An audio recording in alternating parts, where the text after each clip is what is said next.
बस व्यारा से आगे आई तो beach highway पे 3-4 पलटी खा के बस रास्ते के नीचे गई। 18 तास 7 मृतदेह, पण ओळख फक्त एकाचीच।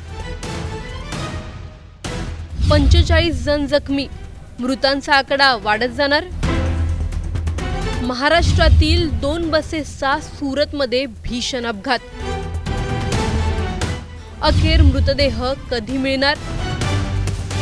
एका क्षणात सर्व काही संपलं। प्रवास सुरू झाला होता आपल्या माणसांकडे पोहोचण्यासाठी, पण नियतीने त्यांना कायमचं दूर नेलं। भीषण बस दुर्घटनेला तब्बल 18 तास उलटले आहेत, मात्र अजूनही अनेक कुटुंब आपल्या प्रियजनांच्या प्रतीक्षेत आहेत। रुग्णालयाच्या बाहेर उभे असलेले डोळे एका उत्तराची वाट पाहत आहेत। शवागाराबाहेर सुरू आहे शोधाशोध आणि प्रत्येक फोन कॉल सोबत धडधड वाढते, कारण 7 जणांचा मृत्यू झाला, पण त्यातील केवळ एका मृतदेहाचीच ओळख पटली आहे। बाकीचे 6 मृतदेह इतके जळाले आहेत की आता DNA चाचणीशिवाय त्यांची ओळख शक्य नाही। महाराष्ट्रातील या 2 बसेसचा अपघात सुरतमध्ये नेमका कसा झाला जाणून घेणार आहोत या व्हिडिओमधून। व्हिडिओ शेवटपर्यंत नक्की पहा आणि टाइम्स नाऊ मराठीच्या YouTube, Instagram आणि Facebook पेजला फॉलो करायला विसरू नका। सुरतच्या उवा गावाजवळ घडलेल्या या भीषण दुर्घटनेने महाराष्ट्रासह संपूर्ण देशाला हादरवून सोडलं आहे। प्रवाशांनी भरलेली बस अचानक आगीच्या भक्ष्यस्थानी पडली आणि काही क्षणातच सर्वत्र धुराचे लोट पसरले। मदतीसाठी आक्रोश करणाऱ्या प्रवाशांना बाहेर पडण्याची संधीच मिळाली नाही आणि 7 जण जिवंत जळून मृत्युमुखी पडलेत। अपघातानंतर तातडीने बचाव कार्य सुरू करण्यात आलं, मात्र आगीची तीव्रता इतकी प्रचंड होती की अनेक मृतदेह पूर्णपणे जळून गेले। त्यामुळे ओळख पटवणं प्रशासनासमोर मोठं आव्हान ठरलं आहे। अपघाताला तब्बल 18 तास उलटले असतानाही 7 पैकी फक्त एका मृतदेहाची ओळख पटली आहे। उर्वरित 6 मृतदेहांची DNA नमुन्यांच्या आधारे ओळख पटवण्याची प्रक्रिया आता सुरू आहे, पण ही प्रक्रिया किती वेळ चालेल याबाबत कोणतीही स्पष्ट माहिती मिळत नसल्याने नातेवाईकांचा संयम आता सुटू लागला आहे। घटनेची माहिती मिळताच जळगाव, धुळे आणि नंदुरबार जिल्ह्यांमधून नातेवाईकांनी गुजरातमधील बारडोली गाठलं।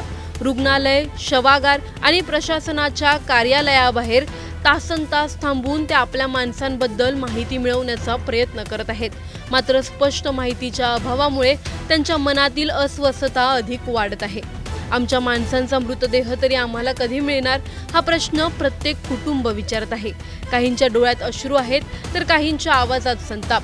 अपघाताच्या वेदनेपेक्षाही अनिश्चिततेची यातना अधिक असह्य होत असल्याची भावना आता अनेक नातेवाईकांनी व्यक्त केली आहे।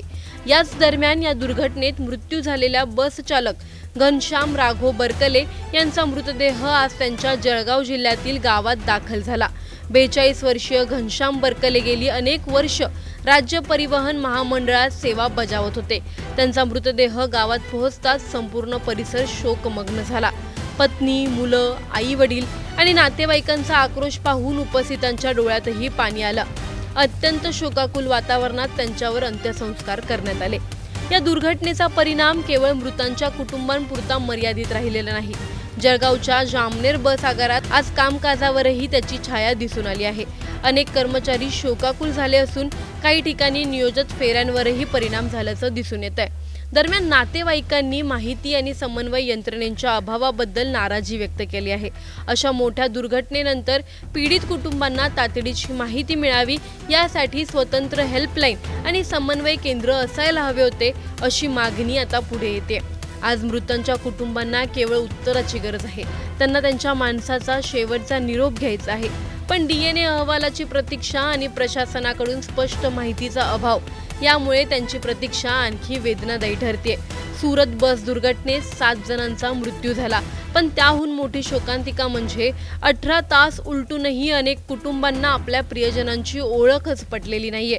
आता सर्वांचं लक्ष DNA अहवालाकडे लागलं असून मृतदेह कुटुंबियांच्या ताब्यात कधी दिले जाणार याची प्रतीक्षा सुरू आहे। अशा मोठ्या दुर्घटनांमध्ये प्रशासनाने स्वतंत्र हेल्पलाईन आणि समन्वय यंत्रणा तातडीने सुरू करायला हवी का?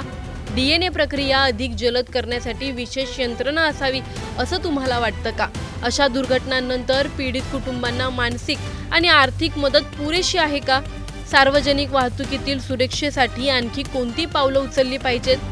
तुम्हाला या प्रकरणी काय वाटतं? आम्हाला कमेंटमध्ये नक्की कळवा. व्हिडिओ लाईक व शेअर करायला विसरू नका. तसंच अशा नवनवीन अपडेट्ससाठी व माहितीपूर्ण व्हिडिओजसाठी टाइम्स नाऊ मराठीला नक्की फॉलो करा. साकरी से सूरत के लिए बस में बैठे थे, तो जब बस व्यारा से आगे आई तो बीच हाईवे पे एक्सीडेंट इतना मतलब जोरदार था कि बस फुल स्पीड में थी. इसकी वजह से पता ना चल पाया कि कैसे क्या हुआ है. 3-4 पलटी खा के बस रास्ते के नीचे गई और तुरंत फायर पकड़ लिया, उसने आग पकड़ ली. तो मैंने जैसे देखा, मेरे बीवी को भी बहुत लगा था, बच्चे को लगा था, मेरे नाक से खून बह रहा था.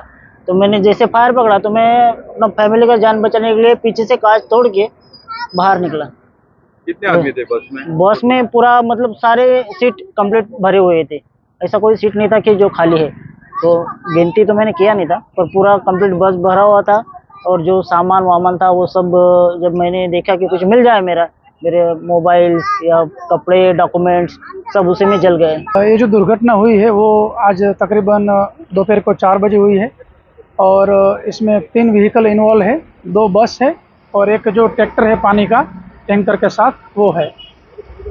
एक बस सूरत से महाराष्ट्र साइड जा रही थी, ये जो NH53 है उसके ऊपर, और बारडोली से व्यारा के बीच में जब पहुंची तो ये जो पानी वाला टैंकर है उनके साथ उनका टकराव हुआ और टकराव होने की वजह से ये बस इम्बैलेंस हुई और डिवाइडर कूद के और सामने के रोड पे चली गई. और जो उसकी वजह से महाराष्ट्र से जो सूरत जा रही थी बस, उनके साथ एक्सीडेंट हो गया. और उसके थोड़े समय बाद ये बस में आग लगी. आग लगने की वजह से जो अंदर पैसेंजर थे उसमें कुछ एक लोग जल्दी बाहर निकल गए और कुछ एक लोग फंस गए. उसमें कुछ एक लोग इंजर्ड हुए हैं और कुछ एक लोगों की डेथ हुई है. जो डेड बॉडी हमको मिली है वो टोटल 7 डेड बॉडी है, जिसमें 4 पुरुष और 3 महिलाएं हैं. बाकी के जो पेशेंट्स हैं उसमें काफ़ी लोगों को मतलब ट्रीटमेंट देके उनके घर भी भेजा गया है. और कुछ लोग हैं जो अभी हमारे पास अंडर ट्रीटमेंट है. उसमें से कुछ लोगों को जो अंडर ट्रीटमेंट हमारी यहाँ पे सूरत की हॉस्पिटल में थी, उसमें से कुछ लोगों को हमने सिविल हॉस्पिटल भी रिफर किया हुआ है. बस है, उसके ड्राइवर ने अपना स्टीयरिंग पर अंकुश घुमाया और उसने डिवाइडर क्रॉस करके सामने की साइड से आ रही बस में टक्कर मारी. इस तरह से ये पूरी दुर्घटना हुई है. सर, मृतकों को कहाँ ले जाया गया है? मृतकों को पोस्टमार्टम के लिए हॉस्पिटल.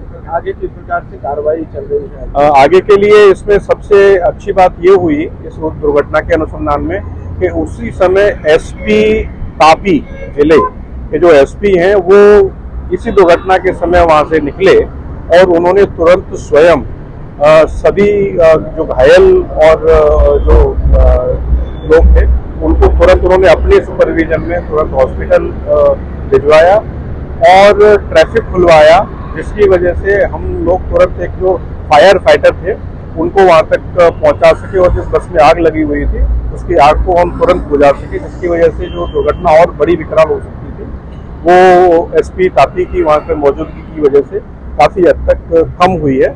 इसके बाद तुरंत बाद ही जो SP सूरत रूरल हैं वो भी पहुंच गए थे. तो दोनों SP ने मिलकर के वहाँ पर संपूर्ण घटना को खुद अपने सुपरविजन में सभी घायल यात्रियों को वहाँ से निकालना और जो ट्रैफिक है उसको क्लियर करवाने का काम किया है.